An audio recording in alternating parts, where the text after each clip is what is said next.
Welcome back to the Germany of 1936, my friends. We're going together through the darkest of times of Germany.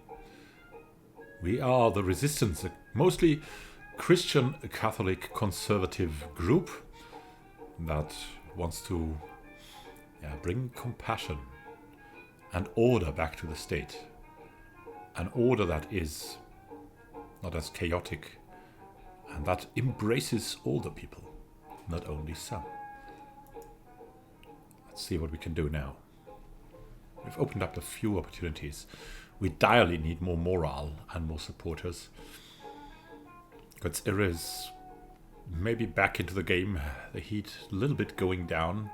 We hope that for the contact to the businessmen, we could get some kind of shelter. Maybe that would help us, but that was ill-advised. We need to meet maybe the academic or the friend again to be able to open up something where we can recover. We can talk to academics here. I mean, we're not that good with academics. Maybe Maria Esero can do it. That would be good. So, would she be good at that? Let's see. She's a mediator. Karin Leopold is a nurse. She's reckless. Götz Irre is calm. He's an altruist. That doesn't do well. And we are what we are. We are Catholic conservative. And that would help us here with the academic. But we also could do something with a paint. Let's see. We could write slogans on walls. That would help us greatly, probably. Or we could buy paper.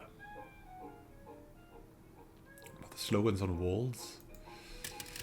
Supporter Dorothea Scher points out a number of walls that are not heavily guarded at night, but well seen by day. They would be ideal to write our slogan on. Yeah, I would have 3 of these paint buckets. Let's see. What else? I should be able to do this. Yeah. Would gain some supporters for this. 7 to 8. That's not bad. We need secrecy for that. And propaganda. Hagelstein is too much under heat.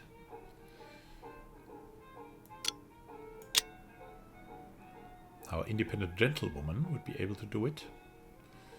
Karin Leopold could help. Because she's reckless. Give them the bicycle. And maybe a little bit of intel. Would that help? No. Make it more dangerous. Stack of leaflets. No. Not really that great. But maybe some marks. No. It is dangerous, but it can reach a lot of people. We need to do it. We need to do it. We'll write slogans on walls to gain some supporters. It unlocks buying intel about the factory and getting access to the factory too. So here we go. It's the big mission we are taking this round. And then let's see if we can meet an academic. Hagelstein maybe. He's okay for that. We could, some intel is not good. Some marks would be okay. Would be okay. Some marks would increase that. Yeah, let's give him 20 marks. And Götz Irre, what can he do? Let's see if we can meet a friend.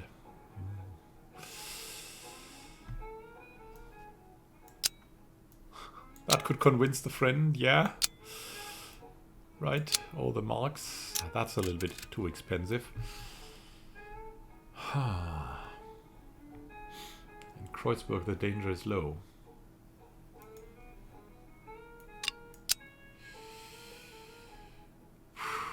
And that is helping. How about the stack of leaflets? That is helping, but it's increasingly super dangerous. paint buckets. Yeah, that would increase the danger. So he would be okay to collect donations, but he's still very, very much... maybe I could talk to workers. Ezra Adler, a worker and support of the group, wants to introduce us to some of his co-workers. Ezra is an electrician.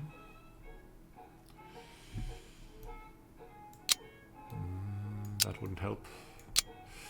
This would make it very dangerous. It's still very dangerous for him.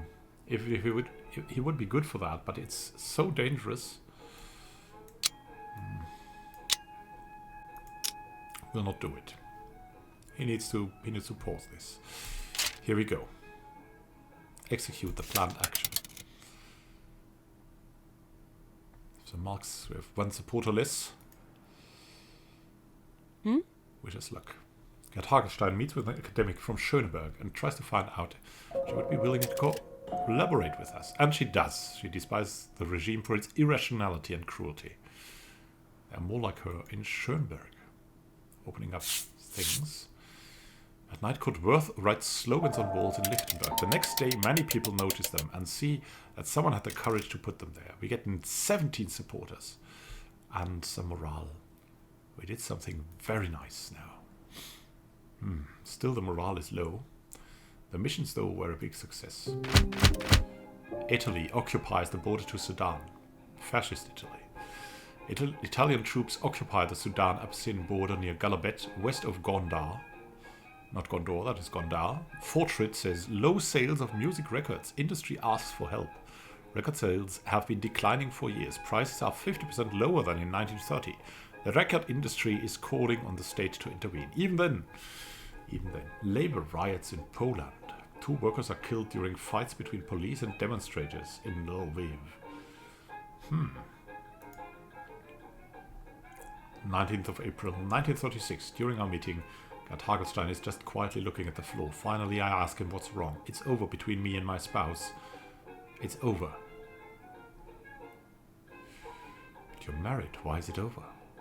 I mean, for a Christian Catholic, like it cannot be over until death does us part. She registered with the Nazi party. She's an official party member now. I still can't believe it. Just because Germany is doing better now, she decided to forget the atrocities of the past and join them. I'm getting a divorce immediately. I'm sorry, Gerhard.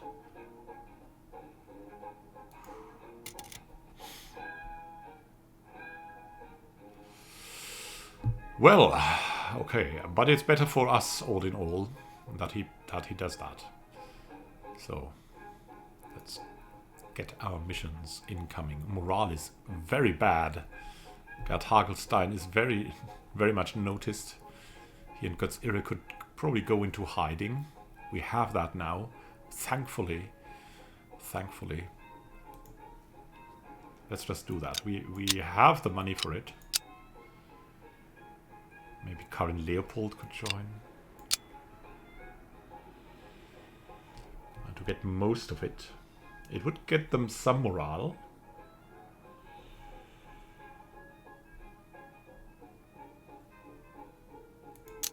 But the question is... it costs us 30 marks. Let's see. We could meet a friend here. Meet a former unionist here. That would be cool. Who is here? Another friend. I think we should go into the route of... Oh, we could write slogans on campus walls. Look at that.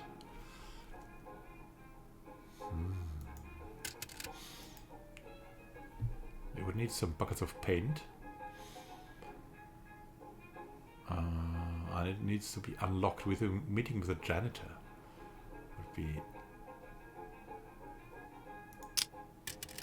the prerequisite, like that. Here, gain access to the campus. We need a lot of money for that. So I think it's for now it's getting supporters and money. If we can get that done. And more contacts, of course. Let us see about that. Meeting a friend, a former unionist, or another friend.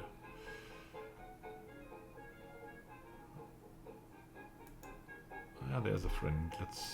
Is Katrin good for that? Not really.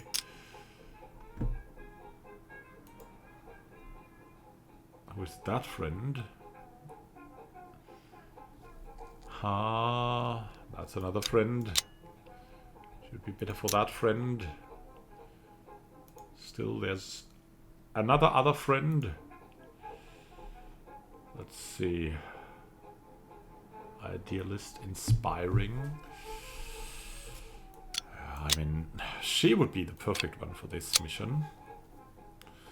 In Kreuzberg.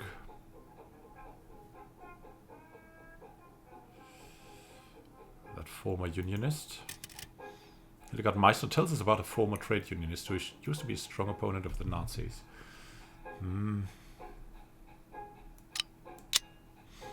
She would be able to convince him as well. Well, that's good.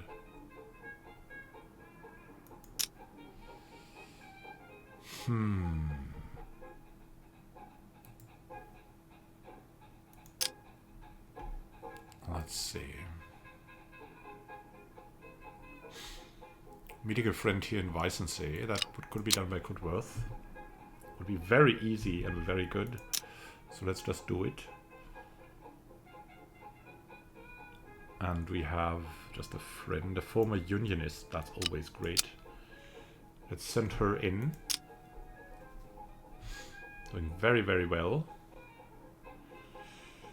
Meeting another friend. We could do that with Karin, but yeah, Karin is just not good at that. Maybe that friend, but I think that's also not... No, it's the white collar. It's also not helping. Give her some intel. That wouldn't help. Some money would help. But that... It is not good. It is just not good. Let's see, we could collect donations in Kreuzberg. We should be able to do it. Only at considerable danger. No, I think we will go into hiding.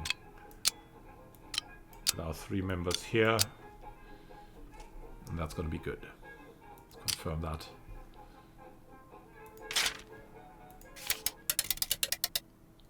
Nine marks. We lost 2 supporters. We're getting a lot more support now. Maria Esser meets with a former unionist in the Tempelhof to see if he could be convinced to join the resistance. We're preaching to the converted. Trade unionist is a staunch opponent of the Nazis and will support us. Very nice. And we get 4 supporters. She has been seen, though. Gerd Hagelstein has retreated to a safe place where nobody knows him. When he returns, he feels much safer than before.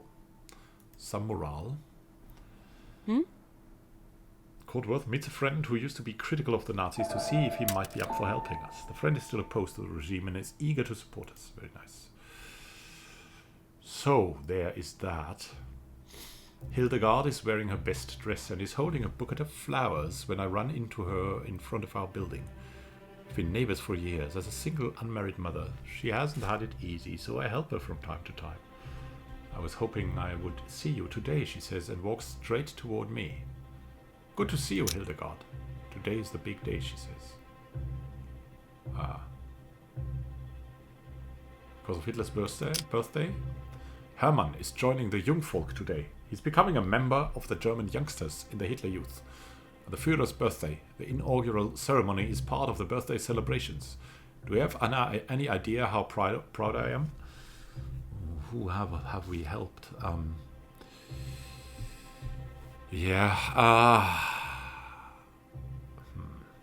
We must be so careful. He must be very proud. I'm sure he will make a career there. He's such a hard-working boy, she says. Aren't you worried about him being indoctrinated? Or estranged from you? It's so hard to do it like that. What a hard choice. Could we just fly under the radar and be secretive? Congratulations, he really sounds like a great boy. We lie. Thank you, she says. There's something I wanted to ask you. I sigh. Yeah, what can I do? Will you join me for the inaugural ceremony? I know it's a lot to ask, but the person who was supposed to join me can't. I thought it would be nicer not to show up alone. Yeah, I'll come with you. We need to see this. Maybe we can use it for something. That's great, thank you so much, she smiles. We need to hurry a little bit. The event starts at 4 p.m. in the Tiergarten. Yeah, let's hurry. We take the train to Unter den Linden. The magnificent promenade is decorated with flags and banners in Hitler's honor. The Führer gazes down at us from wall drawings and stares directly at us from busts and paintings inside the shop windows we pass. Isn't it wonderful how beautifully they've decorated the city, says Hildegard. Yeah, it's beautiful, really. Not for us, but we lie. I'm happy we can spend this day and attend this wonderful event together. I knew you were a good person and loyal to the Reich and the Führer, no matter what people say. Let's not tell that to her. Thank you for having me. It's a pleasure to be here with you. I have to thank you, she says. It's sometimes hard as an unmarried mother, you know. Our future wife. Do you think she looks attractive? Oh my goodness. Here we are, Hildegard points at the Tiergarten. On a huge plaza inside the park, a crowd of hundreds of young boys gathers, all wearing the uniform of the Jungvolk. Yeah, that makes her so attractive to us. Look, she says, and hastens her steps. They are the Manholts. She moves directly to a family standing a little further away. Yeah. I mean, that's when people you know become estranged from you. That's happening from time to time today as well, a little bit. With some of these conspiracy theories floating around. We'll follow her. The Manholts live in our building. They have 2 kids. The boy just started school and the girl is 2 or 3 years younger. I can't recall the children's names. Klaus! Shouts the father when we approach. You stop complaining now, or we will leave immediately. You hear me? Klaus is crying. Oh, the poor kid. Is everything all right with Klaus? Hello there, neighbors, says Mr. Manholt. Sorry you have to witness this cruel father abusing his poor son he loves. Is that a laughing matter? What's the problem? He wants to see it, I mean the Führer, even though he isn't there yet. How do you know that, says Klaus. You're not looking for him properly, we will miss him. Oh, what a cute boy, says Hildegard. Of course you want to see the Führer. But your father is right, he isn't here yet. Otherwise we would know. Trust me, one can feel the presence of him. I'm not gonna lie, this makes me sick a little bit. I'm sure your father is right, Klaus. A band begins to play a march. When they are done, the voice of Baldur von Schirach, the dedicated national youth leader, starts to boom over the microphone. My Führer, my comrades, we are once again gathered together to experience this proud and happy moment, says von Schirach. It's the Führer is speaking, yells Klaus.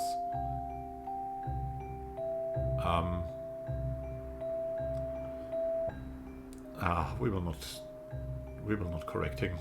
Let Papa Manholt deal with Klaus. Well, he didn't do well, though. Maybe we should help him. He looks pretty frustrated. Maybe it could be someone for the resistance. It's not the Führer, it's Baldur von Schirach. Schirach continues, my Führer. Here stands your youth, a youth that knows no class or caste. A youth whose true example is you and you alone. A youth, let me add that, who should lose their individuality. And that was done in different things.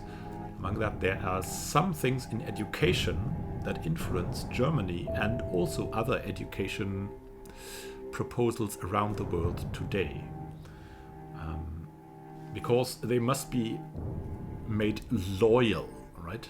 So a loyal youth that wants to work selflessly for this nation, just as you're working selflessly and with great loyalty for this nation. What was the idea there? The idea was that if you didn't properly punish and get your kids in check, then they would become tyrants and rise up against you. And that was a bad thing, of course. So the idea was to break the children's will. And that, up to today, you can see in quite a lot of education. And it usually leads to people that are broken in one way or another, that have sometimes like maybe a depression carrying around with them, or that are being very subservient, that have no high confidence, because these traits were all as like these traits, even if they were theoretically bad traits, were all very much welcome to the regime. Someone who is not with a lot of confidence will follow any group movement, and someone who's subservient will do so even more. Someone who is afraid will cave in and will not like say something that would maybe make him look like an individual. It was the most important thing to prepare these kids to become soldiers. And that's like soldiers that would not think for themselves, so different soldiers than today. In many armors there's another view of the soldier. A soldier that can think on his own is now, and is probably a much more effective warrior in the field of battle too. But with all that was to come, and with all they were expected to do, it was a lot more effective for the regime to like drill the youth towards them being basically robots that only follow orders. Adolf Hitler, the Führer, leader of the German youth, has the floor. The crowd yells Sieg Heil. Klaus tries to push his way toward his father.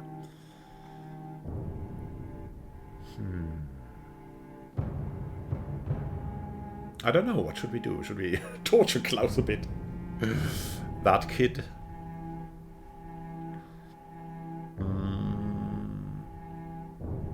Yeah, let's give the father a pause. We'll stay put. We climb on your shoulders. I want to see him. Please, please, Papa begs the boy. Mr. Manhold lifts the boy onto his shoulders. Hitler's voice comes through the microphone. My German youth, today you are here. A cross-section of all those around us in the whole of Germany. Well, we'll listen to his words. We want to know what he says now. I see him. I can really see him, shouts Klaus.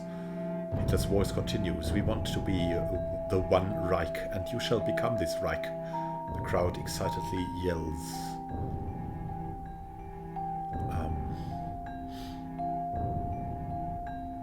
This reminds me of church. Not really. The people seem to be hypnotized. We want to be one people, and you shall become that people. We want these people to be obedient. So you shall train to be obedient. Yeah, that's pretty clear, as I said it.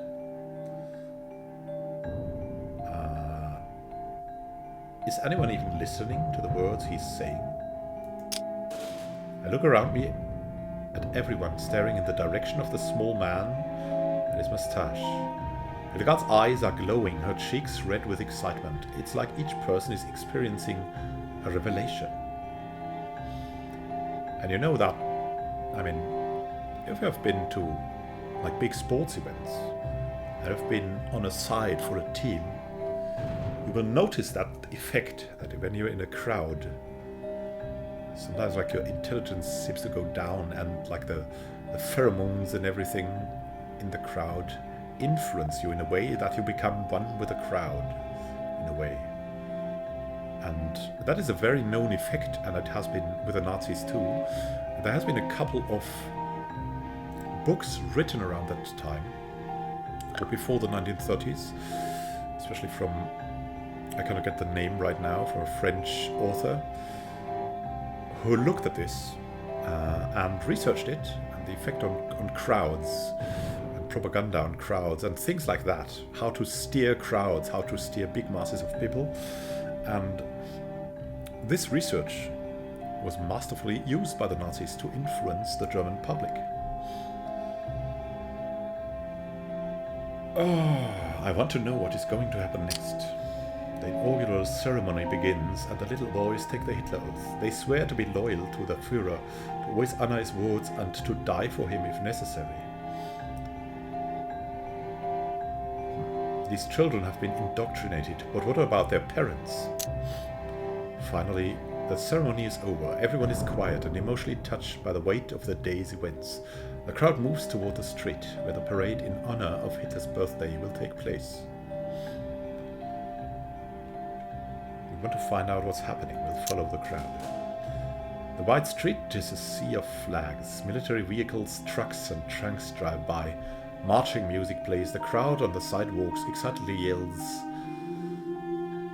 the Hitler Gruß, as they say in Germany. I saw him. I saw the Führer. Did you see him too, Herr Wirt? Asks Klaus. So that indoctrinated little brat is going for us. Well, we cannot. I mean, he's a child, and look at how unhappy his father looks.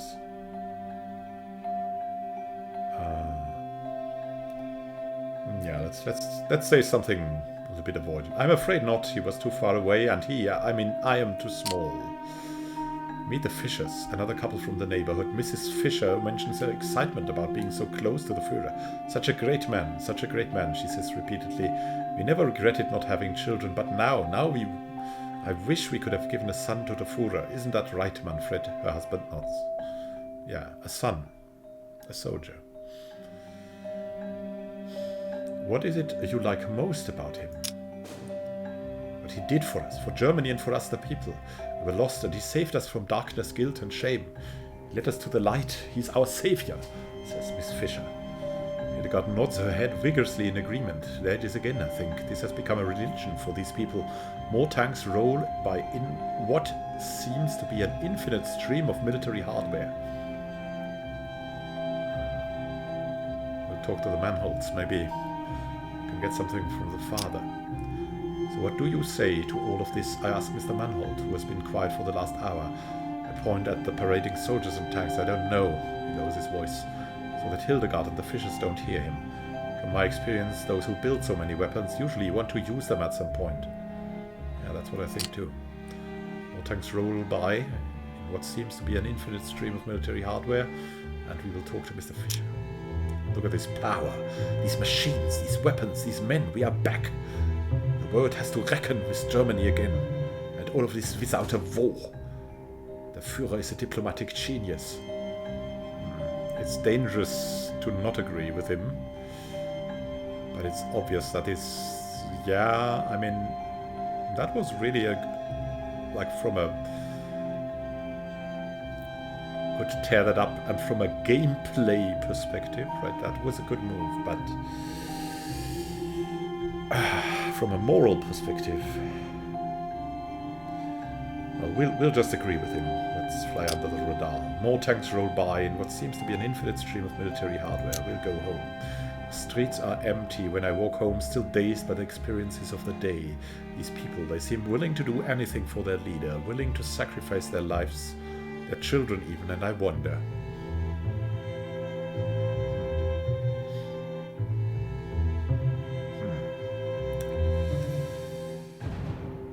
Do we stand a chance if the majority of Germans willingly accept Hitler as their leader? And there's the doubt that comes in the conservative Christian. A small paper swastika flag lies on the ground. I pick it up and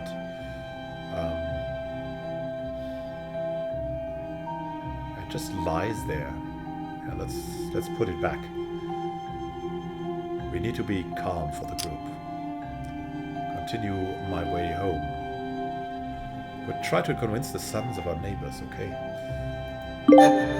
Not to join them. Morale is pretty bad. We had Hitler's birthday on the 26th of April. Official celebrations in honor of Hitler's birthday are taking place all over the Reich. And there's an amnesty for NS offenders. Signs a law that grants amnesty to NS criminals. The League of Nations sends appeal to Italy. Regrets the attempt of reconciliation between Abyssinia and Italy being unsuccessful. I feel betrayed by my own mother, says Maria Esser during our meeting. Why? There was a group of us outside watching a motion picture show about the Nuremberg rally. In the excitement, the whole group did a Nazi salute and my mother joined in. Wasn't your mother against Hitler from the beginning? Yes, she was, said Maria, exasperated. Back when Hitler was appointed, my mother hated him. She was absolutely against the Nazis. Now I see her doing the Sieg Heil, and I had to say something once we were alone again. I asked her, how could you salute that tyrant? How did your mother respond? Now that things are better in the Germany, she says that maybe she was wrong before, and now the worst parts of the Nazi regime have cooled down and Berlin is enjoying the world's attention. Is it so wrong to feel some pride? And how can we convince our friends and family that the danger is still there? It's the challenge we're facing now, I say. And there's been recent research about this, actually, that... I mean, the regime was also based on a lot of crude theories, I would say.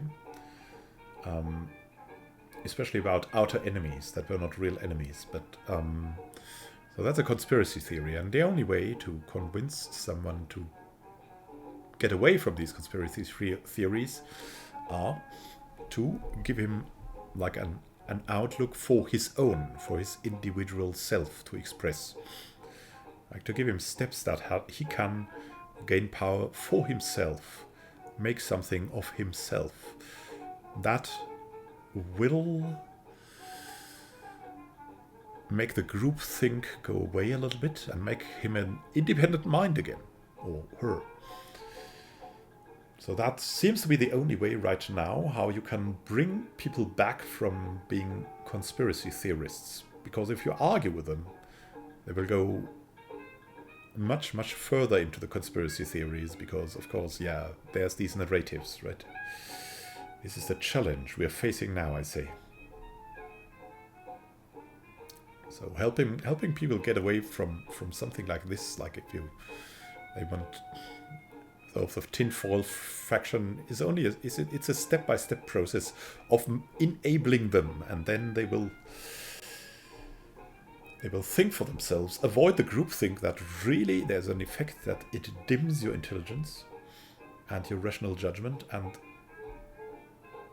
you don't have such a need to belong to the group that you have to give your individuality away, basically. And if that need disappears, then we can be like free among equals and think for ourselves and have a much freer society.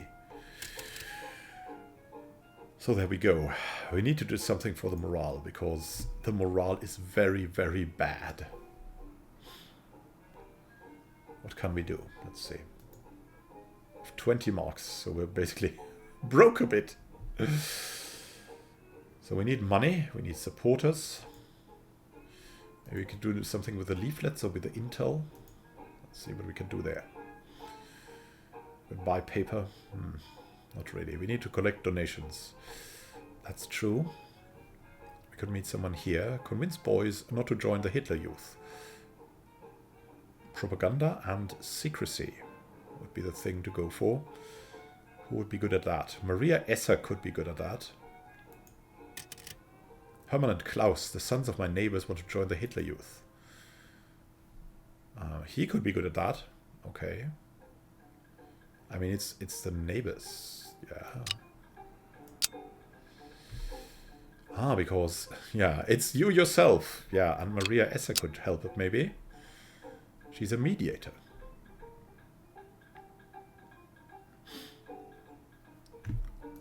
We could give him some money. That's not good for some reason.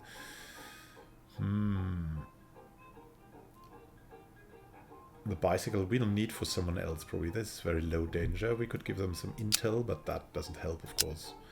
Or a stack of leaflets? No. We'll try that. Let's go. Then we need someone to collect donations. It was always Hagelstein who did that, but it's very dangerous for him right now. How about Götz Irre? It's less dangerous, but it's also less successful. How about Karin Leopold? It's really bad for her. Okay. Götz would be the compromise. We give him some intel. But it would be dangerous. And we might need the intel for something else. We could give him a bicycle. That would help. Maybe we could give him Katrin as well. How much would that help? 14 to 16? 20 to 25. Yeah, that's not so bad. It's nearly double. Let's try that. We need to collect donations because we need money direly. Let's see if Hagelstein can do something. Maybe he can talk to workers or something like that. He could meet a friend. Here. Talk to the Christian community. He could do that. Would open up something. Maybe collect donations in wedding.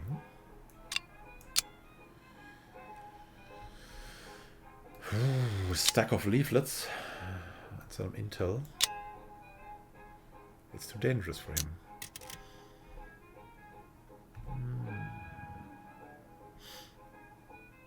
Meet a friend.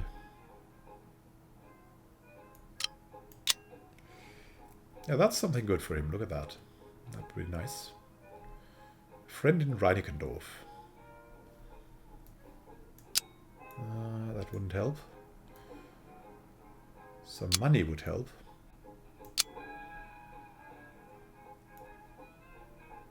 Some big help, because we're really in need of marks. Let's try it like that. Here we go.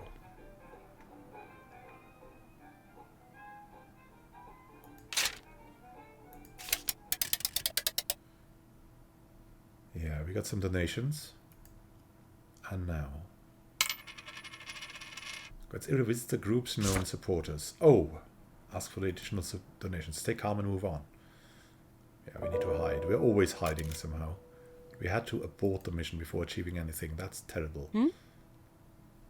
Kurt Worth visits Hermann and Klaus and tries to convince them not to enter the Hitler Youth, but they don't seem to be interested. They are too excited about their Führer.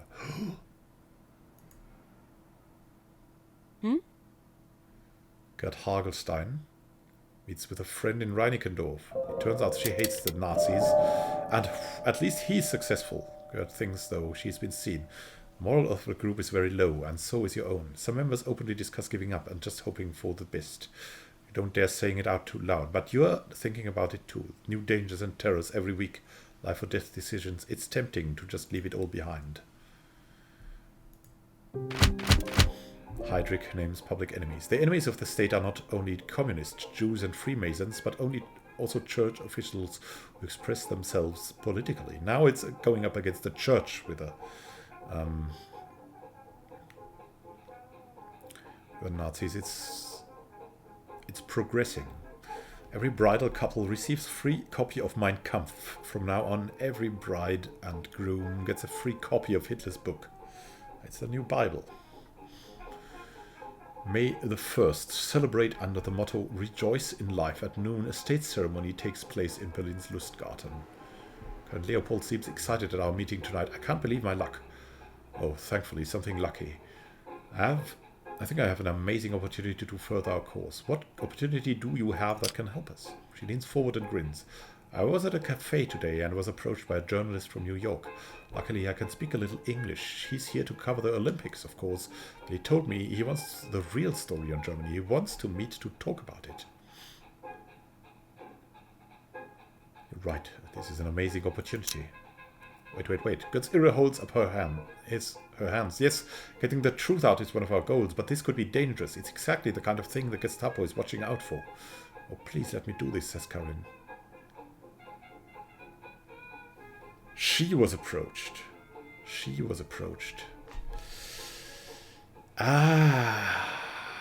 Okay, yeah, that's it seems so lucky, but that she was approached is really...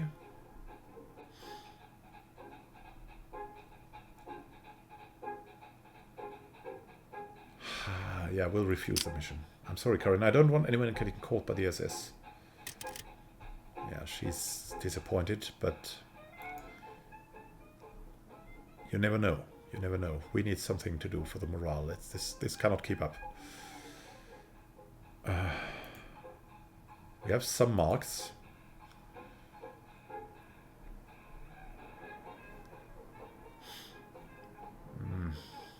We need some donations. We need anything. There's something we could do together. Spreading leaflets. We have some leaflets. We could do that.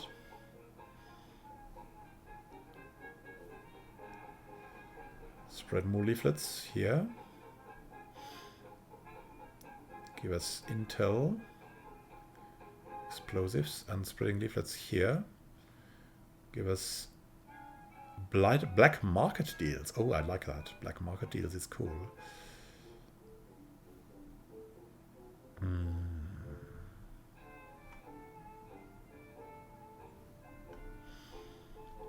What about this? Meeting a friend. Could talk to workers. That would open up something here. Explosives. And smuggling books. Oh, that's also a nice opportunity, right?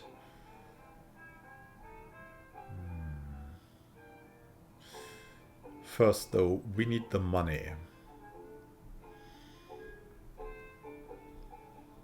Gerhard was always so good at this, but now it's too dangerous for him. Götz is the next best thing, I think. Maria, though. Yeah. We'll let her do it. It's so important. And here, someone could talk to the academics. Werner Kuhn works at the university and knows many academics in Spandau. And so introduce us to those who might be open for joining us in our cause. And we could do this. We should talk to them. Maybe getting a little bit of intel in. I'm not sure. Look, she could make us succeed very well there. If we could get some intel in, wow, that would be great. I mean, we need 3 intel. Let's see, wow. Make this a big mission. 26 people. 32 people. Some marks are not helping. We'll try this. We'll get it all out there. If we add Götz Irre to it. Oh, that doesn't help. It's pretty bad. Yeah, we'll do that. Karin, we'll do that. We should talk to them. Maybe we can gain a lot of supporters through that.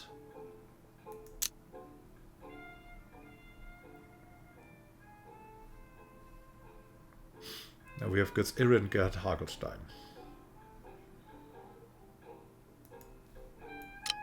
He could talk to workers. It's dangerous, though.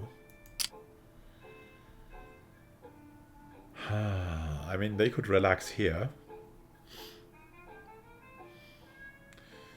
Could actually spread leaflets.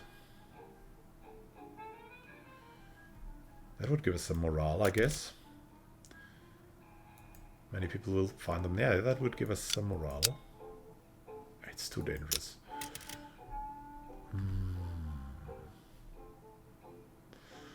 Talk to the Christian community. It's kind of okay. If Götz joins in, it would be a success, but it's very dangerous. It could give us some supporters, though.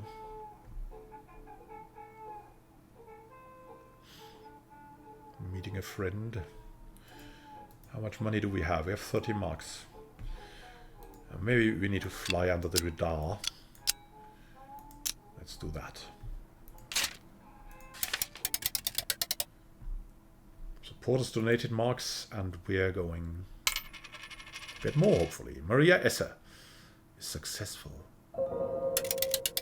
Getting a lot of donations in. She's been seen. Some morale. Gerd Hagelstein has retreated to a safe place where nobody knows him. When he returns, he feels much safer than before. And Kurt meets with friends and colleagues of a supporter in Spandau. You need to stay calm and move on. Come on, be happy. Oh no!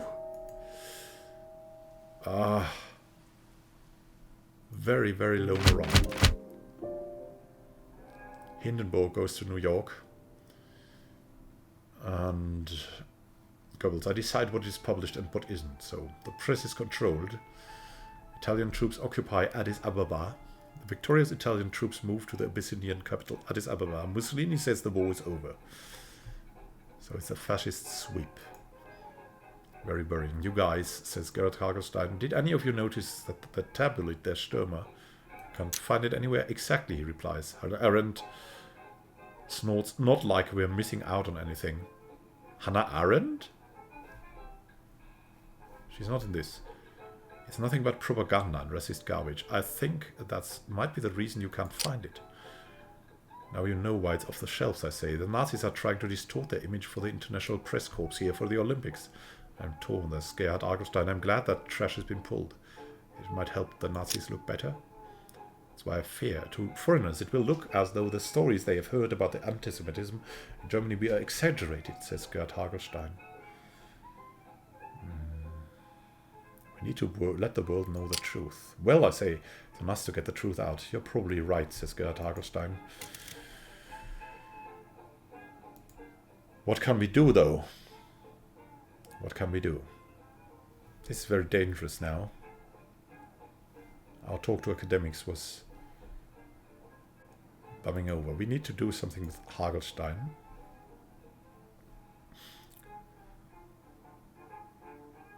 He'll be our secret agent. What can we do? We can meet a friend here. It's getting increasingly dangerous as the patrols are coming, as you can see. Need to talk to workers. It's something to open up here. Christian community, maybe. They can open up something here. Yeah, collecting donations in wedding. Court is really on the heat right now. We so need morale. It's absolutely crazy. Maria. Need to collect here again.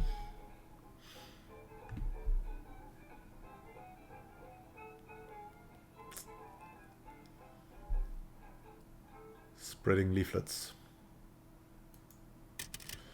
Our supporters in Reinickendorf, we learn about the best spots to lay out leaflets, so many people will find them. We have a stack of leaflets, thankfully. And he wants to do it. I'm not sure about you, my friend, but maybe Götz can help. Because he's calm. And someone reckless could help even more. She's too much under the heat.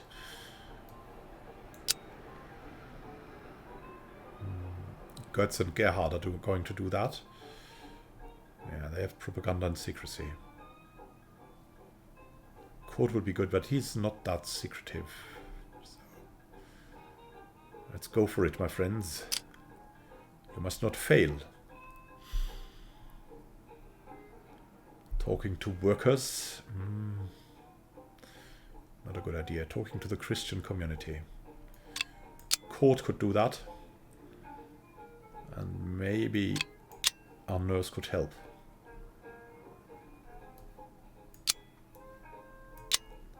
Yeah, that's the way. It's dangerous, but I think it will be worth it. The question is, how would we do without Kurt? It's much less dangerous, right? I mean, look at that.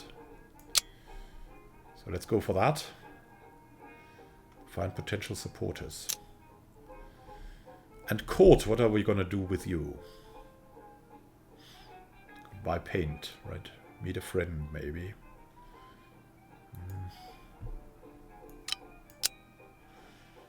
Nah, it's too dangerous.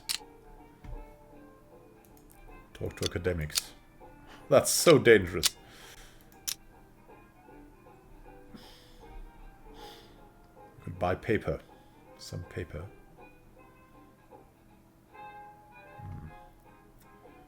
Low risk. Ah, it's kind of, we could do it.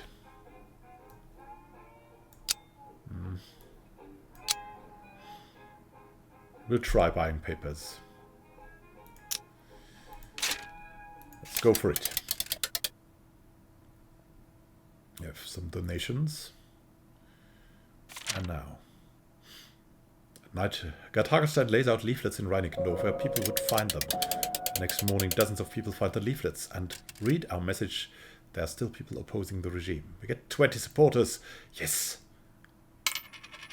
Now, we need to get the money in. Maria Esse. And she gets the money in. Now go. Go for success, Karen Leopold. Can you... we need to hide. The witness leaves. Quite a few think that Hitler's way is against God and that as a Christian they should do something about the situation. Others have doubts because Hitler might still be God's will. Yeah, that's the Antichrist. So what? Courtworth wants to buy paper. To avoid being tracked, he picks a shop in Kreuzberg where no one knows him. The clerk takes the order and disappears in the back, while Courtworth waits at the counter. After some time, the clerk returns with a paper. 3 papers. Very nice. Oh, yeah. The group morale is very low, but maybe we can save it now. Separation of powers is past. Supreme lawyer Hans Frank declares there was no longer any separation of powers in the Third Reich. The only power in the state was that of the Führer and Reich Chancellor Adolf Hitler. New Prime Minister elected in Spain. Santiago Cesares Quiroga, Spain's former Minister of the Interior, becomes Spanish Prime Minister. The majority of his cabinet is made up of left-wing Republicans. And the German locomotive is fastest. The streamlined steam locomotive 05002 of the company Borsig in Berlin sets a new world record with a speed of 200 km per hour. The Berlin-Hamburg route. Maria Esser begins our meeting with asking us for advice. My son is only 12 and a member of the Hitler Youth. Of course, I don't want him in that terrible group. What does he think of it? It's awful. I think he really likes it. He's making friends here. They're working very hard together on the song and March for the Olympics. She shakes her head. What do I do? Keep him out or let him stay? We cannot risk the attention of the Gestapo. He's still your son. You can raise him right in the spite of this. Don't give the Gestapo a reason to knock on our door. Safety for all of us. And you can see how hard it is to be a parent in these times. We'll continue that in the next episode. Have a great time until next time and happy gaming. Resist what you don't like and support what you like. So if you like this, you can like the video. Oh my god, well, that was cheap, right? But yeah, I had to get it in sometimes. Everyone recommends it. Have a great time until next time and happy gaming. This is Immanuel signing out. See you soon. Happy gaming.